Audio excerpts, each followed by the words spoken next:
Om Shanti. Good morning. आज है 19 मार्च 2025 की मॉर्निंग। आज की वाणी का सार है, मीठे बच्चे, तुम्हें इस पुरानी दुनिया पुराने शरीर से जीते जी मरकर घर जाना है। इसलिए देह अभिमान छोड़ देही अभिमानी बनो। प्रश्न है, अच्छे अच्छे पुरुषार्थी बच्चों की निशानी क्या होगी? उत्तर है, जो अच्छे पुरुषार्थी हैं वह सवेरे सवेरे उठकर देही अभिमानी रहने की प्रैक्टिस करेंगे। वह एक बाप को याद करने का पुरुषार्थ करेंगे। उन्हें लक्ष्य रहता है कि और कोई देहदारी याद ना आए। निरंतर बाप और 84 के चक्र की याद रहे, यह भी अहो सौभाग्य कहेंगे। ओम शांति। अभी तुम बच्चे जीते जी मरे हुए हो। कैसे मरे हो? देह के अभिमान को छोड़ दिया तो बाकी रही आत्मा। शरीर तो खत्म हो जाता है, आत्मा नहीं मरती। बाप कहते हैं, जीते जी अपने को आत्मा समझो और परमपिता परमात्मा के साथ योग लगाने से आत्मा पवित्र हो जाएगी। जब तक आत्मा बिल्कुल पवित्र नहीं बनती है तब तक पवित्र शरीर मिल न सके। आत्मा पवित्र बन गई तो फिर यह पुराना शरीर आप ही छूट जाएगा। जैसे सर्प की खाल ऑटोमेटिकली छूट जाती है, उनसे ममत्व मिट जाता है। वह जानता है कि हमको नई खाल मिलती है, पुरानी उतर जाएगी। हर एक को अपनी अपनी बुद्धि तो होनी है ना। अभी तुम बच्चे समझते हो, हम जीते जी इस पुरानी दुनिया से पुराने शरीर से मर चुके हैं। फिर तुम आत्माएं भी शरीर छोड़ कहाँ जाएंगी? अपने घर। पहले पहले तो यह पक्का याद करना है, हम आत्मा है, शरीर नहीं। आत्मा कहती है, बाबा हम आपके हो चुके, जीते जी मर चुके हैं। अब आत्मा को फरमान मिला हुआ है कि मुझ बाप को याद करो तो तुम तमो प्रधान से सतो प्रधान बन जाएंगे। यह याद का अभ्यास पक्का चाहिए। आत्मा कहती है, बाबा आप आए हैं तो हम आपके ही बनेंगे। आत्मा मेल है न कि फीमेल। हमेशा कहते हैं हम भाई भाई हैं, ऐसे थोड़ी कहते हम सब सिस्टर्स हैं, सब बच्चे हैं। सब बच्चों को वर्षा मिलना है। अगर अपने को बच्ची कहेंगे तो वर्षा कैसे मिलेगा? आत्माएं सब भाई भाई हैं। बाप सबको कहते हैं, रूहानी बच्चों मुझे याद करो। आत्मा कितनी छोटी है, यह है बहुत महीन समझने की बातें। बच्चों को याद ठहरती नहीं है। सन्यासी लोग दृष्टांत देते हैं, मैं भैंस हूँ, मैं भैंस हूँ। कैसे कहने से फिर भैंस बन जाते हैं। अब वास्तव में भैंस कोई बनते थोड़े ही हैं। बाप तो कहते हैं अपने को आत्मा समझो। यह आत्मा और परमात्मा का ज्ञान तो कोई को है नहीं, इसलिए ऐसी ऐसी बातें कह देते हैं। अब तुमको देही अभिमानी बनना है, हम आत्मा हैं। यह पुराना शरीर छोड़ हमको हमको जाए नया लेना है। मनुष्य मुख से कहते भी हैं कि आत्मा स्टार है, बुरकुटी के बीच में रहती है। फिर कह देते अंगूठे मिसल है। अब सितारा कहाँ, अंगूठा कहाँ? और फिर मिट्टी से शालिग्राम बैट बनाते हैं। इसलिए बड़ी आत्मा तो हो नहीं सकती। मनुष्य देह अभिमानी है ना, तो बनाते भी मोटे रूप में है। यह तो बड़ी सूक्ष्म महीनता की बातें हैं। भक्ति भी मनुष्य एकांत में कोठी में बैठ करते हैं। तुमको तो ग्रस्त व्यवहार में, धंधे आदि में रहते हुए बुद्धि में यह पक्का करना है। हम आत्मा हैं, बाप कहते हैं। मैं तुम्हारा बाप भी इतनी छोटी बिंदी हूँ। ऐसे ही नहीं कि मैं बड़ा हूँ, मेरे में सारा ज्ञान है। आत्मा और परमात्मा दोनों एक जैसे ही हैं, सिर्फ उनको सुप्रीम कहा जाता है। यह ड्रामा में नूंद है। बाप कहते हैं मैं तो अमर हूँ, मैं अमर न होता तो तुमको पावन कैसे बनाऊँ, तुमको स्वीट चिल्ड्रन कैसे कहूँ। आत्मा ही सब कुछ करती है।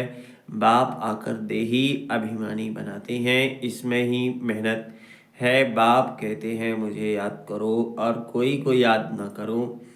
योगी तो दुनिया में बहुत हैं। कन्या की सगाई होती है तो फिर पति के साथ योग लग जाता है ना। पहले थोड़े ही था, पति को देखा, फिर उनकी याद में रहती है। अब बाप कहते हैं मामेकम याद करो। यह बहुत अच्छी प्रैक्टिस चाहिए। जो अच्छे अच्छे पुरुषार्थी बच्चे हैं वह सवेरे सवेरे उठकर देही अभिमानी रहने की प्रैक्टिस करेंगे। भक्ति भी सवेरे सवेरे करते हैं ना। अपने अपने इष्ट देव को याद करते हैं। हनुमान की भी कितनी पूजा करते हैं लेकिन जानते कुछ भी नहीं। बाप आकर समझाते हैं तुम्हारी बुद्धि बंदर मिसल हो गई है। अब फिर तुम देवता बनते हो। अब यह है पतित तमोप्रधान दुनिया। अभी तुम आए हो बेहद के बाप पास। मैं तो पुनर्जन्म रहित हूँ। यह शरीर इस दादा का है। मेरा कोई शरीर है, शरीर का नाम नहीं है। मेरा नाम ही है कल्याणकारी शिव। तुम बच्चे जानते हो शिव बाबा कल्याणकारी आकर नर्क को स्वर्ग बनाते हैं। कितना कल्याण करते हैं, नर्क का एकदम विनाश करा देते हैं। प्रजापिता ब्रह्मा द्वारा अभिस्थापन हो रही है। यह है प्रजापिता ब्रह्मा मुख वंशावली। चलते फिरते एक दो को सावधान करना है। मन मना भव। बाप कहते हैं मुझे याद करो तो विकर्म विनाश होंगे। पतित पावन तो बाप है ना। उन्होंने भूल से भगवानोवाच के बदले श्री कृष्ण भगवानोवाच लिख दिया है। भगवान तो निराकार है, उनको परम पिता परमात्मा कहा जाता है। उनका नाम है शिव। शिव की पूजा भी बहुत होती है। शिव काशी कहते रहते हैं। भक्ति मार्ग में अनेक प्रकार के नाम रख दिए हैं। कमाई के लिए अनेक मंदिर बनाए हैं। असली नाम है शिव। फिर सोमनाथ रखा है। सोमनाथ सोमरस पिलाते हैं, ज्ञान धन देते हैं। फिर जब पुजारी बनते हैं तो कितना खर्चा करते हैं उनके मंदिर बनाने पर, क्योंकि सोमरस दिया है ना। सोमनाथ के साथ सोमनाथिनी भी होगी। यथा राजा रानी तथा प्रजा सब सोमनाथनी है। तुम सोनी दुनिया में जाते हो, वहाँ सोने की ईंटें होती हैं, नहीं तो दीवारें आदि कैसे बने। बहुत सोना होता है, इसलिए उनको सोने की दुनिया कहा जाता है। यह है लोहे पत्थरों की दुनिया। स्वर्ग का नाम सुनकर ही मुख पानी हो जाता है। विष्णु के दो रूप लक्ष्मी नारायण अलग अलग बनेंगे ना। तुम विष्णुपुरी के मालिक बनते हो, अभी तुम हो रावणपुरी में। तो अब बाप कहते हैं सिर्फ अपने को आत्मा समझ मुझ बाप को याद करो। बाप भी परमधाम में रहते हैं, तुम आत्माएं भी परमधाम में रहती हो। बाप कहते हैं तुमको कोई तकलीफ नहीं देता हूँ, बहुत सहज है। बाकी यह रावण दुश्मन तुम्हारे सामने खड़ा है, यह विघ्न डालते हैं। ज्ञान में विघ्न नहीं पड़ते, विघ्न पड़ते हैं याद में। घड़ी घड़ी माया याद भुला देती है। देही अभिमानी में ले आती है, बाप को याद करने नहीं देती। यह युद्ध चलती है। बाप कहते हैं तुम कर्मयोगी हो, कर्मयोगी तो हो ही। अच्छा, दिन में याद नहीं कर सकते तो रात को याद करो। रात का अभ्यास दिन में कम काम आएगा। निरंतर स्मृति रहे, जो बाप हमको विश्व का मालिक बनाते हैं हम उसे याद करते हैं। बाप की याद और 84 जन्मों के चक्र की याद रहे तो अहो सौभाग्य, औरों को भी सुनाना है। बहुतों बहनों और भाइयों, अब कलयुग पूरा हो, सतयुग आता है। बाप आए हैं, सतयुग के लिए राजयोग सिखला रहे हैं। कलयुग के बाद सतयुग आना है। एक बाप के सिवाय और कोई को याद नहीं करना है। वानप्रस्थी जो होते हैं वह सन्यासियों का जाय संग करते हैं। वानप्रस्थ वहाँ वाणी का काम नहीं है।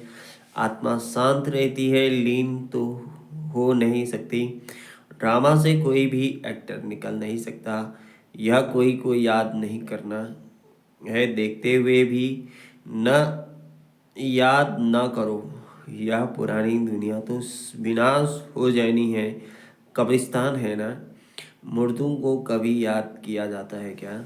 बाप कहते हैं यह सब मरे पड़े हैं। मैं आया हूँ पतितों को पावन बनाने, ले जाता हूँ। यहाँ यह सब खत्म हो जाएंगे। आज आजकल बॉम्ब्स आदि जो भी बनाते हैं बहुत तीखे तीखे बनाते रहते हैं। कहते हैं यहाँ बैठे जिस पर छोड़ेंगे उस पर ही गिरेंगे। यह नोद है, फिर से विनाश होना है। भगवान आए हैं नई दुनिया के लिए, राजयोग सिखला रहे हैं। यह महाभारत लड़ाई है जो शास्त्रों में गाई हुई है। बरोबर भगवान आए हैं स्थापना और विनाश करने। चित्र भी क्लियर है, तुम साक्षात्कार कर रहे हो। हम यह बनेंगे, यहाँ की यह पढ़ाई खत्म हो जाएगी।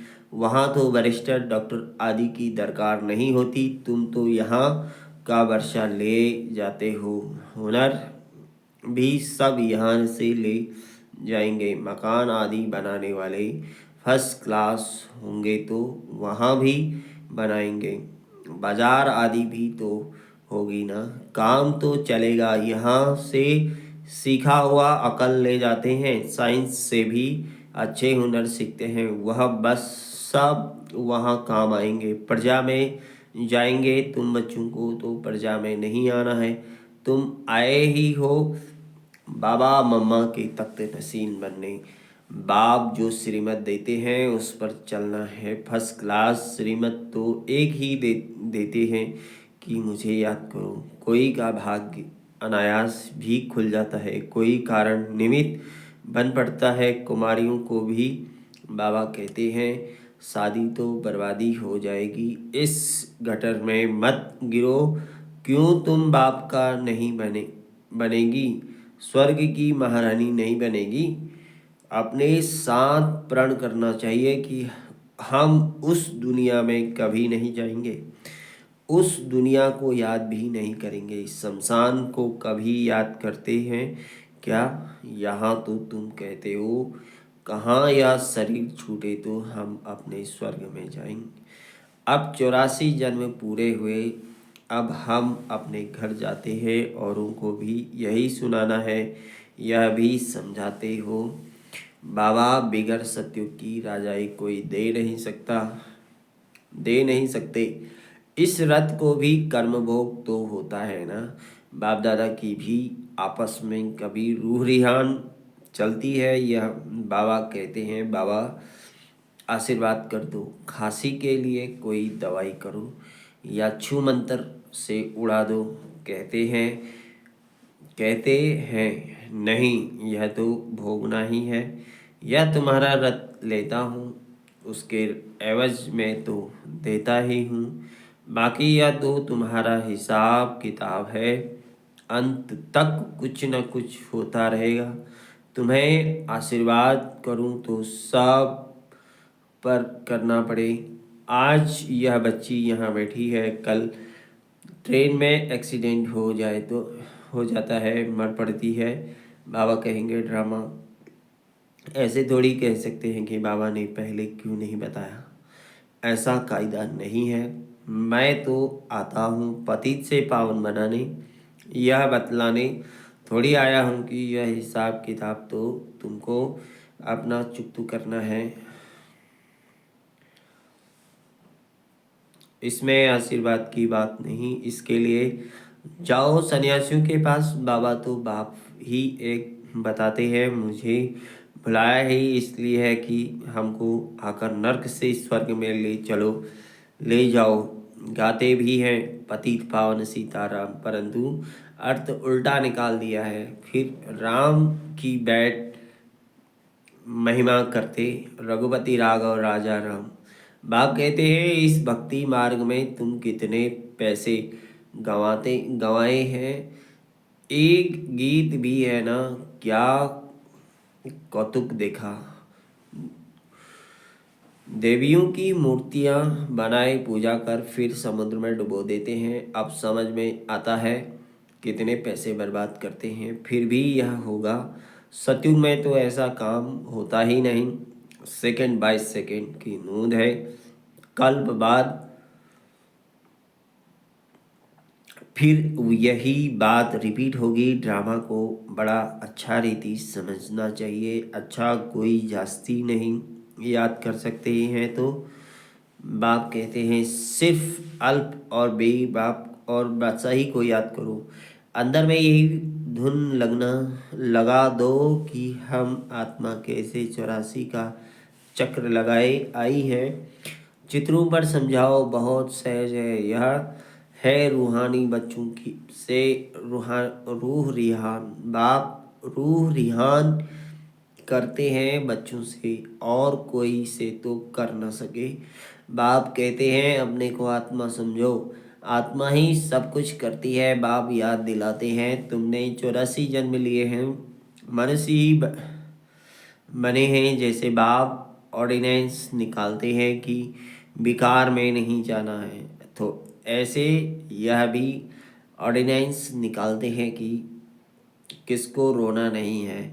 सतयुग त्रेता में कभी कोई रोते नहीं। छोटे बच्चे भी नहीं रोते। रोने का हुक्म नहीं।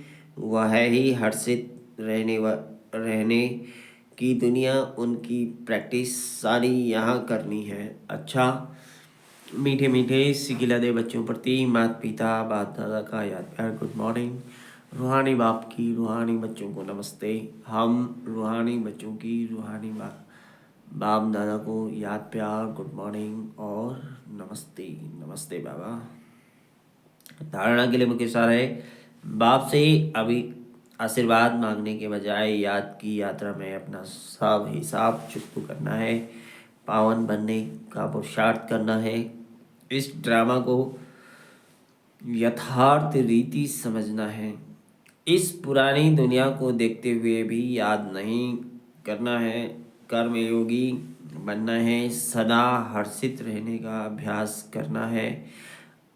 कभी भी रोना नहीं है, वरदान है। प्रवृत्ति में रहते मेरेपन का त्याग करने वाले सच्चे ट्रस्टी मायाजीत भवा।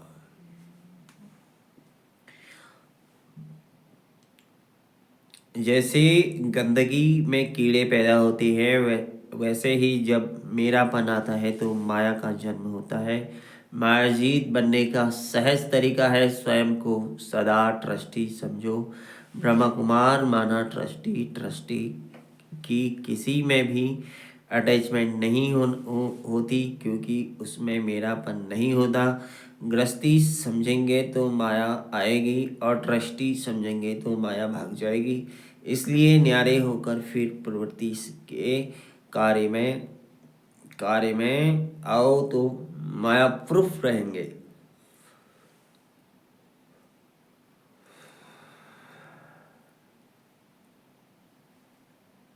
स्लोगन है जहाँ अभिमान होता है वहाँ अपमान की फीलिंग जरूर आती है। ओम शांति। शुक्रिया बाबा। शुक्रिया बेटा बाबा।